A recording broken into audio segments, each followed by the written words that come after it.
अस्पताल के एक कोने में बैठा गुलाम अपनी फाइलें देख रहा होता है। तभी अचानक उसकी नज़र एक लड़की पर पड़ती है। सादा लिबास, मासूम चेहरा और आंखों में परेशानी।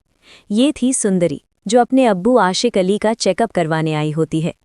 गुलाम जैसे ही उनका इलाज करता है, उसका अंदाज, उसकी नरमी और उसकी सच्चाई सुंदरी के दिल को छू जाती है। वहीं दूसरी तरफ गुलाम भी पहली ही नज़र में सुंदरी को दिल दे बैठता है।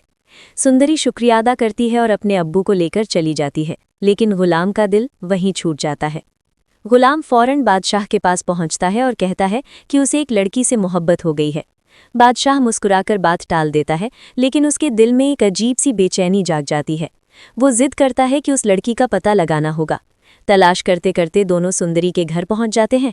दरवाज़ा खुलता है और सामने सुंदरी को देखते ही इस बार बादशाह का दिल धड़क उठता है। वो उसी वक्त इजहार कर देता है कि उसे सुंदरी से मोहब्बत हो गई है और रिश्ता भेजने की बात करता है। सुंदरी ऊपर से खामोश रहती है, लेकिन दिल अंदर ही अंदर उलझ जाता है। अगले दिन बादशाह अपने घर वालों को लेकर सुंदरी के घर रिश्ता मांगने पहुंचता है। बात शादी तक पहुंचती है, मगर जब सुंदरी से पूछा जाता है तो वो साफ कह देती है कि उसे बादशाह पसंद नहीं, उसे एक डॉक्टर से मोहब्बत हो गई है। ये सुनते ही बादशाह का घमंड चकनाचूर हो जाता है और वो गुस्से में वापस लौट आता है।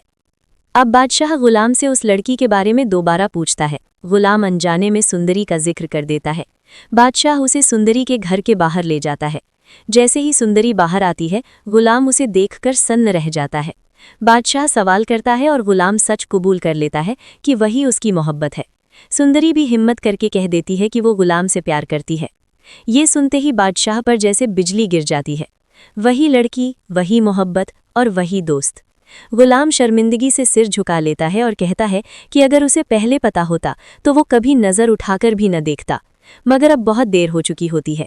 यहाँ से दोस्ती दुश्मनी में बदल जाती है और दो दिलों के बीच खड़ा हो जाता है एक ताकतवर बादशाह। अब सवाल ये है, सुंदरी किसकी होगी, मोहब्बत की या ताकत की? आगे की कहानी जानने के लिए जुड़े रहिए।